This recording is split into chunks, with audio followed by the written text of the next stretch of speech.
داعی کا اجر اللہ نے اپنے ذمے لیا ہے. نوح علیہ السلام نے اپنی قوم سے کہا ما اسألکم علیہ من اجر, میں تم سے اجر کا مطالبہ نہیں کرتا. سوال پیدا ہوتا ہے پھر کیا, ان اجری الا علی اللہ, میرا اجر کس کے ذمے ہے؟ اللہ کا. داعی کو اللہ بہت دیتا ہے. یہ رزق ایسی چیز ہے, استغنا کے ساتھ جب آتا ہے نا تو چھپڑ پھاڑ کے آتا ہے. یہ آدمی بھاگتا ہے رزق سے اور رزق اس کے پیچھے بھاگتا ہے. وہ نبی صلی اللہ علیہ وسلم نے فرمایا جس نے آخرت کو اپنا اصل ہدف بنایا نا تو اتتہ الدنیا وہی راغمہ, دنیا بھی ملتی ہے لیکن ناک رگڑتے ہوئے ملتی ہے, ذلیل ہو کے ناک رگڑ رہی ہوتی ہے, کہتی قبول کر لے ہمیں, لیکن ایسے ملتی ہے دنیا. اور ہم نے تو علماء کی زندگی میں دیکھا ہے جنہوں نے رزق کو لات ماری نا کہ دین کو اصل ہدف بنایا, رزق ایسا بھاگ رہا ہے, ایسا بھاگ رہا ہے ان کے کہ وہ حیران ہے کہ یہ ہو کیا رہا ہے ہمارے ساتھ. ایسا رزق بھاگتا ہے اس کے پیچھے, اور یہ ہر دائی کے ساتھ ہوتا ہے. تو اس میں کاروبار کو الگ رکھو بالکل, سمجھ رہے ہو؟ میں یہ نہیں کہہ رہا کاروبار مت کرو, یہ تو بیوقوفی حماقت ہے, بھیکاری بن جاؤ گے, ہر وقت منہ سے ڈالے ٹپکتے رہیں گی, یار ادھر سے کوئی جیب میں ہاتھ ڈالے شاید کوئی ہدیہ ودیہ نکال رہا ہو, ٹھیک ہے نا, یہ حالت ہو جاتی ہے انسان کی. تو استغنا کے ساتھ نبی صلی اللہ علیہ وسلم نے فرمایا کہ ایماندار تاجر قیامت کے دن پیغمبروں کے ساتھ ہوگا. میں تو تاجروں کو ایسا موٹیویٹ کرتا ہوں, میں کہتا ہوں تمہاری آمدن کتنی ہو, کہتے ہیں 3 کروڑ. میں کہتا ہوں 3 کروڑ میں کیا ہے, 3 کروڑ کی آمدن, میں تو ایسے موٹیویٹ کرتا ہوں. لوگ کہتے ہیں آپ مولوی ہو کیا میں کہہ رہے ہو, مولانا تو کہتے ہیں 3 کروڑ ہو بھائی کیا کر رہا ہے, سارا کیا پیسوں میں ہی لگایا رہے گا. میں کہتا ہوں 3 کروڑ کو 6 کروڑ بنا بھائی تو. وہ کہتے ہیں کس قسم کی باتیں کر رہا ہوں. میں کہتا ہوں بھائی مسلمان کے مضبوط ہونے سے اسلام مضبوط ہوگا. مسلمان کو تو صحابہ کرام جو مالدار تھے, وہ آپ کا کیا خیال ہے چھوٹے موٹے مالدار تھے؟ جامع رشید نے ایک تحقیق کی ہے کہ صحابہ میں جو مالدار تھے نا ان کے اثاثے کتنے تھے, 5 ارب روپے اس زمانے کے حساب سے. ان کے پاس جو چاندیاں تھیں نا جن کی بالیت 5 ارب روپے کی بنتی ہے. حضرت عثمان جو 500 گھوڑے اللہ کی راہ میں دے رہے ہیں, گھوڑا لینڈ کروزر تھا اس زمانے میں, اس کا مطلب 500 گھوڑے تو اللہ کی راہ میں دیے, باقی تجارت تو ان کی چل رہی تھی ویسے ہی. اتنے مالدار لوگ, اس کا اسلام کو فائدہ ہوا کہ نہیں ہوا؟ تو اسلام تو تجارت سکھاتا ہے, اس لیے کہ تجارت میں پیسہ بہت ہے. اللہ نے پیسے کو اپنا فضل کہا ہے کہ جمعے کی نماز جب ہو جائے تو وابتغوا من فضل اللہ, پھر اللہ کے فضل کو تلاش کرو. جاؤ سمندر کو مسخر کیا لتبتغوا من فضلہ, تاکہ تم اللہ کے فضل کو تلاش کرو. سمندر میں روزی تلاش کرو, کنٹینر آئے تمہارے, ایکسپورٹ ہو امپورٹ ہو. یہ جو سمندر میں اللہ کہتا ہے نا کہ میں نے مال رکھا ہے, رزق رکھا ہے, اس سے مراد ہے بزنس, کیونکہ سمندری تجارت سے انویسٹمنٹ سمندری تجارت میں کم ہوتی ہے, ارننگ زیادہ ہوتی ہے. تو اللہ کہہ رہے ہیں میں نے سمندر کو مسخر کیا, تمہارے فرما بردار بنا دیا, تاکہ وسخر وہ کیا ہے, وَلَهُ الْجَوَارِ الْمُنْشَآتُ فِي الْبَحْرِ كَالْأَعْلَامِ, پہاڑوں جیسے جہاز سمندر میں چلیں گے. کیوں؟ رزق تلاش کرنے کے لیے. تو یہ رزق کیسے تلاش ہو رہا ہے؟ کنٹینر میں مال جائے گا بھی اور کنٹینر میں مال آئے گا بھی. تمہارے کنٹینروں نے, یہ تو سمندر اللہ نے ہمارے لیے بنایا ہے, اور آپ یہاں گولے گنڈے کی دکان کھول کے بیٹھے ہوئے ہو کہ جب گولے گنڈے سے میرا گزارا ہو رہا ہے تو مجھے کنٹینر کی کیا ضرورت ہے؟ دیکھو گزارا کے لیے تو 2 وقت کی روٹی کافی ہے, شکر ادا کرنے کے لیے تو یہ ہے کہ جس کو 2 وقت کی روٹی بھی مل رہی ہے, ناشکری اس کے لیے جائز نہیں ہے. جب بھی وہ ملے بولے بھائی اللہ کا دیا میرے پاس بہت کچھ ہے, لیکن کمائے قوم کے لیے, مذہب کے لیے, اسلام کے لیے, اللہ کے لیے, کہ اوپر والا ہاتھ نیچے والے ہاتھ سے بہتر ہوتا ہے. جب آپ کے پاس دولت آئے گی جائز طریقے سے, حلال طریقے سے, آپ خرچ کرنے والے بنو گے, سر اٹھا کے جیو گے. اللہ کو مخلوق کے سامنے غلامی پسند نہیں ہے کہ ابھی اس سے ادھار مانگ رہا ہے, کبھی اس سے ادھار مانگ رہا ہے, پیسے ہی نہیں ہے. ہمارے حضرت فرمایا کرتے تھے نا, ایک مولانا صاحب سے میں نے پوچھا آپ شادی کیوں نہیں کرتے؟ حضرت ان کی نقل اتارتے تھے. حضرت فرماتے ہیں آپ اتنے بڑے ہو گئے, آپ شادی نہیں کر رہے, مسئلہ کیا ہے آپ کے ساتھ؟ تو حضرت ان کی نقل اتارتے تھے کہ جب ان سے پوچھا جاتا کہ شادی کیوں نہیں کر رہے, کہتے ہیں پیسے ہی نہیں ہے. یعنی ایسا, وہ حضرت کے شاگرد تھے تو کوئی حرج نہیں تھا حضرت کے لیے ان کا مذاق اڑانا.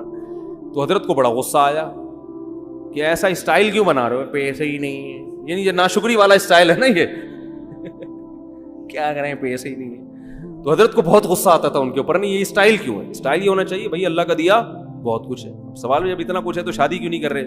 بولے بھائی وہ اگلا مہر بہت زیادہ مانگ رہا ہے, آج کل لڑکیوں کے خرچے بہت ہیں, تو اللہ کا دیا تو بہت کچھ ہے, لیکن ان کمبختوں کی ہوس کو لگام کون دے؟ یوں کر لو, اللہ پہ نہیں, پیسے ہی نہیں ہے کا مطلب اللہ نے مجھے دیا ہی نہیں ہے.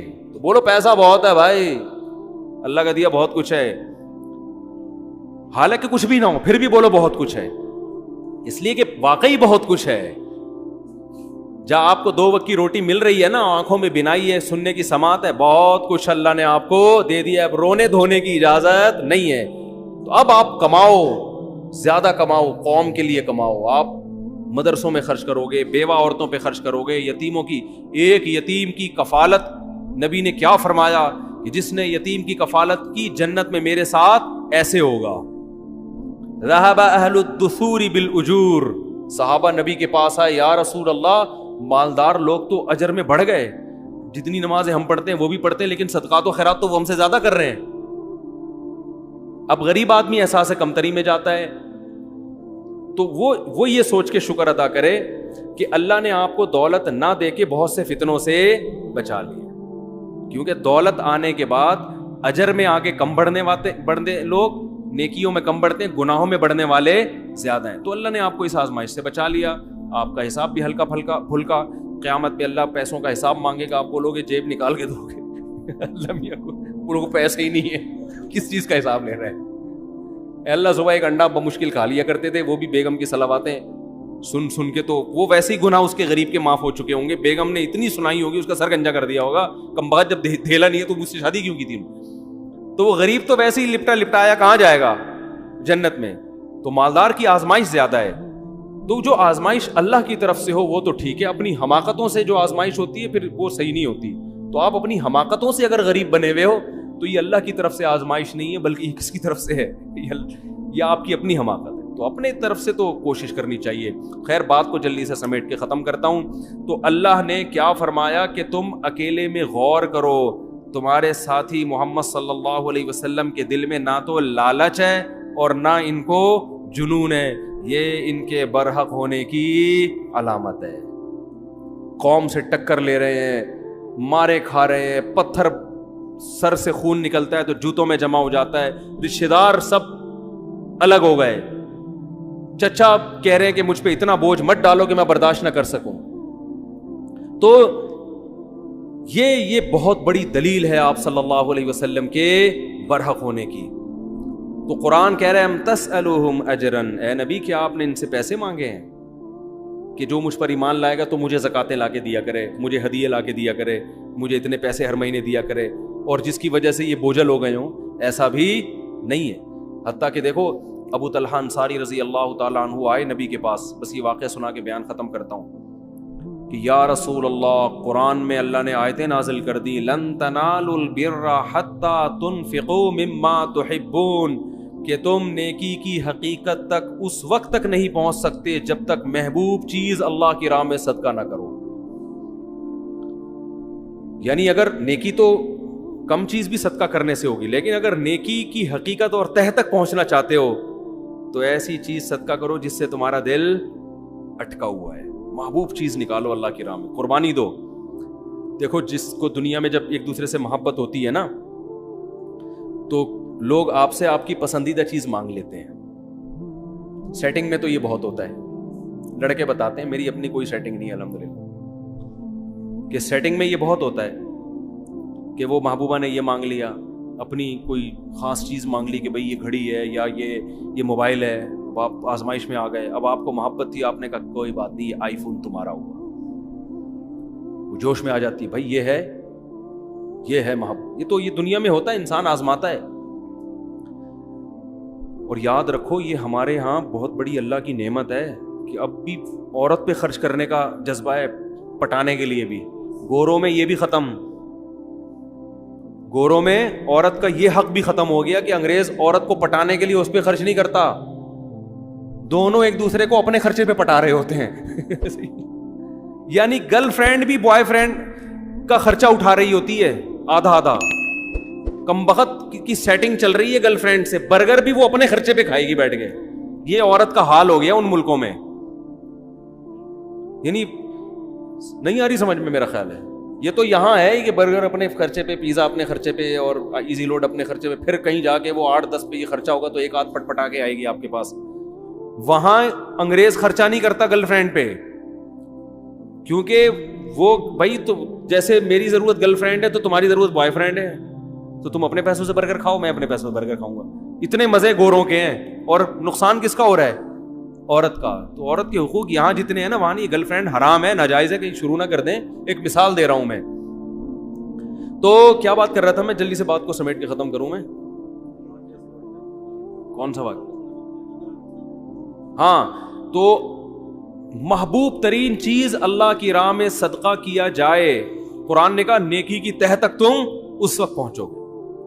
یہ آیت جب نازل لن تنالوا البر, ہرگز نہیں نیکی کی حقیقت تک پہنچ سکتے جب تک محبوب چیز صدقہ نہیں کرو گے. حضرت ابو طلحہ انصاری آئے, یا رسول اللہ, اللہ نے آپ پہ جو آیتیں نازل کی, قرآن نازل کیا, اس میں اللہ نے فرمایا کہ محبوب ترین چیز کو صدقہ کرنا پڑے گا. تو میں نے اپنے دائیں بائیں غور کیا, میرے پاس محبوب ترین مال کون سا ہے؟ تو میرے 2 باغ ہیں جو مجھے بہت ہی محبوب ہیں. پراپرٹی ہے نا, ایک تو باغ ویسے ہی اچھا لگتا ہے, دوسرا وہ ارننگ کا اس زمانے میں اس سے بہتر ذریعہ تھا نہیں, تو یہ تو میری ارننگ کا ذریعہ ہے, یہ مجھے بہت محبوب ہے. تو آپ کو اختیار ہے, آپ جہاں چاہیں صدقہ کر دیں. میں ہوتا تو شاید میرے دل میں لالچ آتی کہ بھائی میں بھی آخر انسان ہوں, ہے بھائی میرے بیان سن کے تمہیں صدقے کی توفیق ملی ہے, اور میرے بچے بھی ماشاءاللہ ہول سیل کے حساب سے ہیں. میرے ذہن میں تو وسوسہ آ جاتا. اب ایسا نہ ہو کہ آپ لوگ صدقہ کرنا میرے اوپر شروع کر دیں. میرے ذریعہ آمدن اچھا خاصا ہے, ٹھیک ٹھاک ہے, الحمدللہ. بزنس ہے میرا, اور آج سے نہیں ہے 15 سال سے ہے. باقی میں کسی کو بتاتا نہیں کون سا بزنس ہے. یہ ہوائی بزنس ہی پراپر بزنس ہے, سمجھے؟ تو بتاتا کیوں نہیں, اس لیے کہ یہ ممبر, یہ جگہ نہیں ہے. کبھی چھاؤں میں آئے تو بات کریں گے. پھر وہ لیکن اب بتاؤں گا تو بولیں گے چورن بیچ رہا ہے اپنا, تو میں نہیں بتاؤں گا, میں نہیں بتاؤں گا, یہ نا. تو یہ ضمناً میں نے اس لیے بتا دیا کہ آپ کہیں گے یہ کیا ہو رہا ہے یہ. تو کیا کہہ رہا تھا یار, ایک تو کھوپڑی بہت عجیب سی ہوگی. ہاں, حضرت ابو طلحہ انصاری آئے, تو میں اگر ہوتا تو میرے دل میں لالچ آتی کہ یار میرا بیان سن کے آپ کی سخاوت جوش میں آئی ہے, تو کس کو دے دو, مجھے دے دو. اور یہ تو زکوٰۃ بھی نہیں ہے نا جو سید پہ حرام ہو, تو یہ تو آپ پہ صلی اللہ علیہ وسلم پہ حرام بھی نہیں تھا. اور آپ صلی اللہ علیہ وسلم اتنے مسکین کہ گھر میں 40 دن چولہا نہیں جلتا, آگ جلنے کی نوبت ہی نہیں آتی, صرف کھجور پہ گزارا ہوتا, وہ بھی کبھی مل گئی کبھی نہیں ملی. تو سب سے زیادہ مسکین کون تھے؟ آپ صلی اللہ علیہ وسلم, اور 9 بیویاں. لیکن آپ صلی اللہ علیہ وسلم نے فرمایا اپنے چچا زاد بھائیوں کو دے دو. کیوں؟ قرآن رشتہ داری جوڑنے کا بہت زیادہ حکم دیتا ہے نا. تو آپ صلی اللہ علیہ وسلم کو معلوم تھا ان کے چچا زاد بھائیوں کی مالی حالت اچھی نہیں ہے, اور ان کے ریلیٹیو بھی ہیں, رشتہ دار بھی ہیں. پہلے آپ نے فرمایا بخن ذاک مال رابع, فرمایا واہ واہ واہ, یہ تو بہت قیمتی مال ہے. اپریشیٹ کیا کہ یہ تو بڑا جذبہ ہے تمہارا, اتنا قیمتی مال صدقہ کر رہے ہو, واہ واہ واہ واہ. پھر فرمایا اپنے چچا زاد بھائیوں کو دے دو جا کے. کیوں؟ اس میں کیا ہوگا؟ صدقے کا ثواب بھی ملے گا اور رشتہ داری مضبوط ہوگی. صدقے کا ثواب بھی ملے گا اور رشتہ داری مضبوط ہوگی. کتنا بڑا ظرف ہے. آج جاہل پیروں کو میں یہ ہمت دیکھی آپ نے, کہیں گے ڈبہ اس میں ڈال دو, ٹھیک ہے نا, کلی اختیارات کے ساتھ. جب میں چاہوں میں کھاؤں, جب چاہوں میں صدقہ کروں, یہ کلی اختیارات مجھے سمجھ میں نہیں آتے. بعض لوگ پیسے لا کے پکڑاتے ہیں, مفتی صاحب آپ کو مکمل اختیارات ہیں, چاہے خود کھا لیں چاہے صدقہ کریں. میں کہتا ہوں مجھے آزمائش میں مت ڈالو, یہ بہت بڑی آزمائش میں ڈال رہے ہو آپ.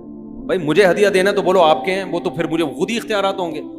کیونکہ انسان ایسے موقع پہ اتنی مصیبت میں پڑ جاتا ہے کہ آپ نے کوئی رقم دی, بولا آپ چاہو تو آپ استعمال کرو, چاہو تو صدقہ کر دو. اب آدمی کہتا ہے پتہ نہیں یار ایک مصیبت میں ڈال دی ایک بندے نے, یہ کیا. وہ تو ویسے بھی آپ سیدھے سے بولو بھائی صدقہ کر دو اس کو, یہ آپ کے نہیں ہے, یہ صدقہ کرنے کے لیے ہیں. تو یہ گول مول باتیں نہیں کرنی چاہیے ان معاملات میں کبھی بھی. پیسوں کے معاملے میں آدمی کیا ہو, ایک نمبر ہو, تو نبی صلی اللہ علیہ وسلم نے فرمایا کس کو دے دو؟ ابن الاعمام، اپنے چچا زاد بھائیوں کو دے دو۔ کیسا ظرف ہے! دیکھو ہمیں بھی نبی سے یہ چیزیں سیکھنی چاہیے۔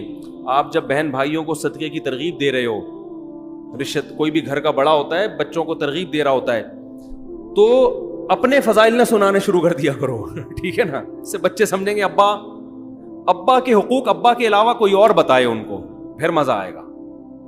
اب گھر میں والدین نے اپنے بچوں کو اپنے حقوق بتا، دیکھو ابا کا یہ حقوق ہے، ٹھیک ہے صحیح ہے یہ بھی، لیکن اس سے بچے پہ اثر نہیں پڑتا۔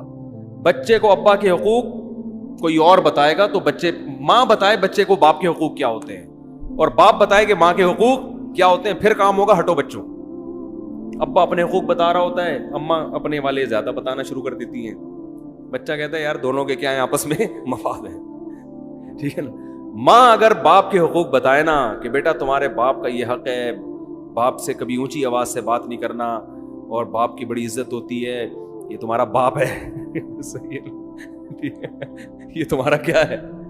باپ ہے، یہ کوئی معمولی چیز نہیں ہے، یہ چھت اس نے مجھے دی ہوئی ہے، اور یہ وغیرہ وغیرہ جو بھی شوہر کے فضائل مستحضر ہوں اس وقت سوچ بچار پہ غور و فکر کر کے مطالعہ کر کے جو ذہن میں آ جائیں عورت کے اس وقت کہ بھائی یہ اس نے مجھے چھت دی ہوئی ہے، اور دیکھو یہ جو میں تمہیں پراٹھے کھلاتی ہوں نا صبح صبح، تو پراٹھے تو میں کھلا رہی ہوں لیکن خرچہ کون کر رہا ہے؟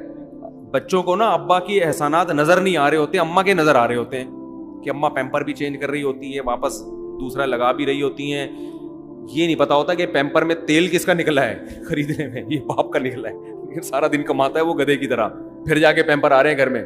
تو بچہ تو ماں کو دیکھ رہا ہوتا ہے کہ پراٹھا بنا رہی ہے، انڈا کھلا رہی ہے، اور جیم پہ روٹی لگا رہی ہے، یہ کھا لے، نہیں یہ نہیں کھانا تو چلو وہ کھا لے، وہ جو اس کے سب کچھ تیار کر کے اس کو وین میں بٹھا رہی ہے، اور پھر واپس آتا ہے تو گلے لگا رہی ہے۔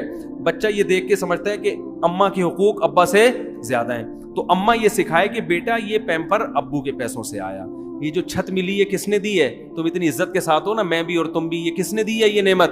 یہ تمہارے ابا نے دی ہے، اور تم اسکول میں جا رہے ہو، وین کی فیس بھی ابا دیتے ہیں، تو یہ سارا خرچہ ابا کا ہو رہا ہے، اور اسکول کی فیس بھی ابا دیتے ہیں، اور تمہیں جو قوم ملی، خاندان ملا، یہ بھی کس کی وجہ سے ملا؟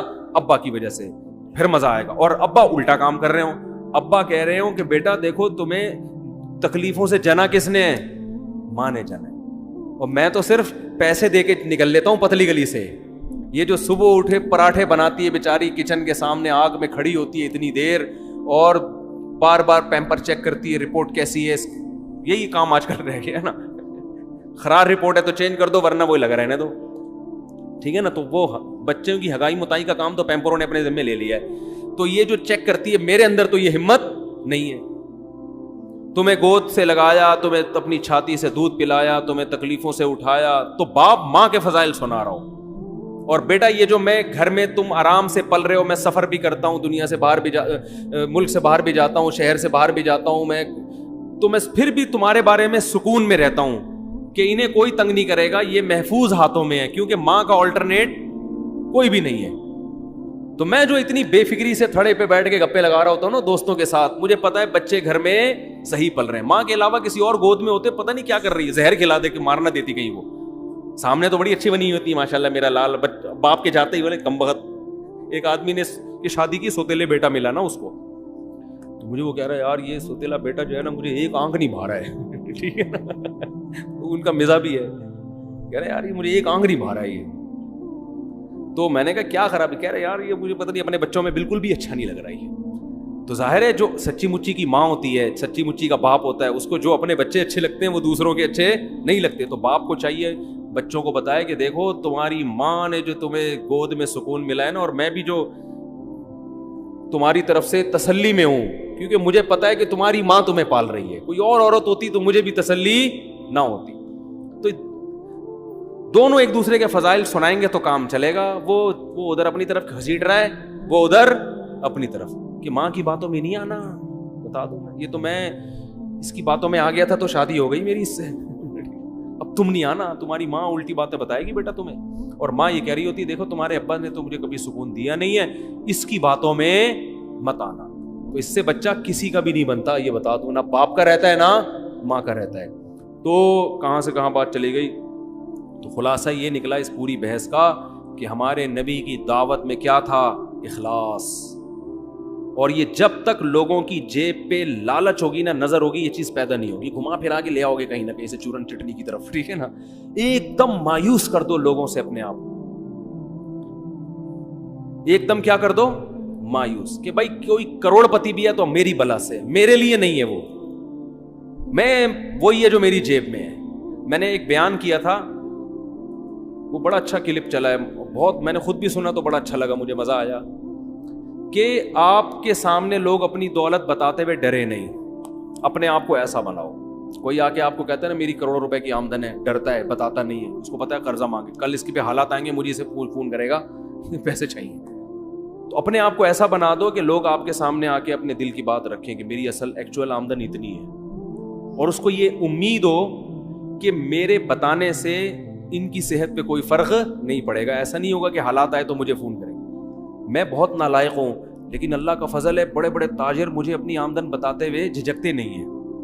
ان کو پتا ہے مولوی صاحب کبھی فون کر کے چندہ نہیں مانگے. ہاں کوئی بہت کسی سے قریبی تعلق ہو تو وہ تو انسان مانگ سکتا ہے اس سے، اور یہ اس کی علامت ہے کہ مانگتے ہوئے آپ کو اگر عزت ہے اور شرم نہیں آ رہی عزت بھی ہو بجے تو یہ بے تکلفی کی علامت ہے. جیسے دوست جاتے ہیں نا کہ یار ذرا نہاری کے پیسے تو دے یار، تو بے تکلفی تو ایک اس کا تو اصول ہی الگ ہے نا.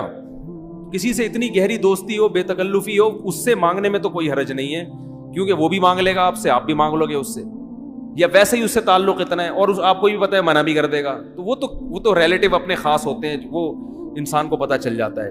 لیکن نارمل ایسا نہیں ہونا چاہیے. کوئی بھی آ کے جتنی بھی آمدن ہے بھائی آپ کی بلا سے، اپنے آپ کو ایسا بناؤ اس سے رزق تھوڑا دیر سے ملے گا لیکن ملے گا چھپڑ پھاڑ کے. اور جو لالچ ہے نا، ادھر سے نکال لوں، ادھر سے لے لوں، ادھر سے لے لوں، اس سے فوری طور پہ تو کچھ مل جاتا ہے لیکن ہمیشہ کے لیے انسان محروم ہو جاتا ہے. لوگ سمجھ جاتے ہیں کہ یہ لالچی آدمی ہے، اس سے چھپاؤ، بھاگو، پھر قرضہ مانگو، فون نہیں اٹھاؤ اس کا.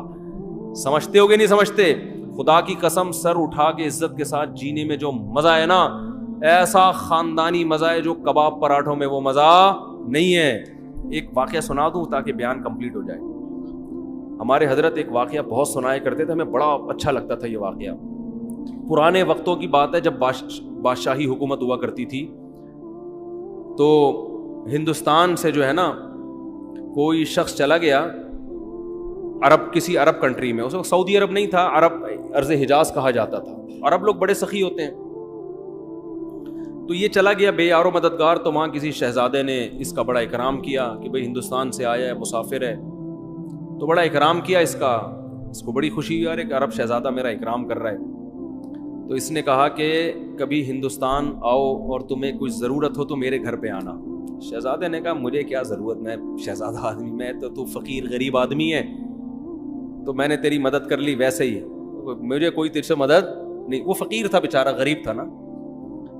تو پھر بھی اس فقیر نے کہہ دیا کہ یار حالات کا کچھ پتہ نہیں ہوتا، کبھی آنا ہو تو یہ میرے ایڈریس سے آ جانا. تم شہزادے ہو لیکن جو ہے کبھی کبھی ضرورت پڑ جائے.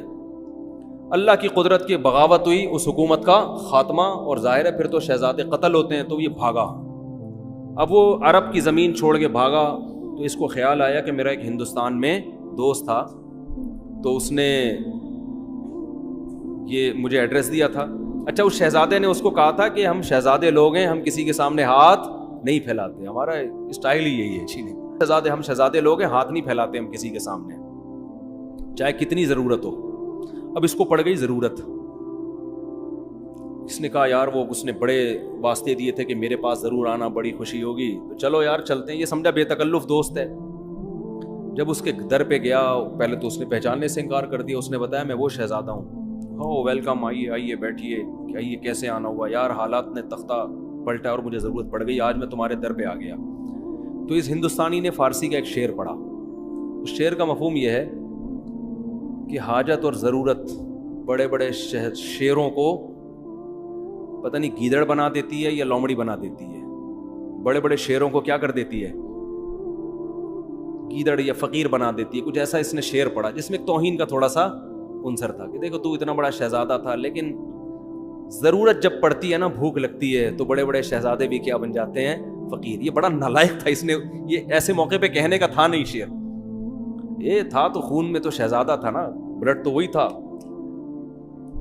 اس نے کہا کہ شیر ہمیشہ شیر رہتا ہے، کیسی ہی حاجت ہو شیر کبھی گیدڑ اور لومڑی نہیں بنتا، اور شیر ایسی حاجتوں پہ 100 جوتے مارتا ہے جو حاجت اس کو فقیر بنا دے، اور کہا میں تجھ سے ایک دھیلا نہیں لوں گا، بھوکا مر جاؤں گا۔ اب وہ ہندوستانی، ارے بھائی میں نے ویسے ہی کہہ دیا تھا بھائی معاف کر دے، اس نے کہا نہیں، میں خدا کی قسم بھوکا مر جاؤں گا تجھے یہ بتانے کے لیے کہ شیر ہمیشہ شیر رہتا ہے، وہ 100 حاجتوں پہ، وہ ایک حاجت پہ 100 جوتے مارتا ہے، ٹھیک ہے نا، لیکن وہ کسی کے در کا بھیکاری نہیں بنتا۔ تو ہمارے حضرت یہ شعر پڑھتے تھے، فارسی کا شعر ہے تو نہ ہماری سمجھ میں آتا تھا نہ آپ کی آئے گا، تو اردو میں مفہوم سمجھ میں آتا تھا کہ ہم 100 جوتے مارتے ہیں۔ تو حضرت فرماتے تھے کہ وہ شہزادہ فقیر تو بن گیا مگر اسٹائل کون سا تھا؟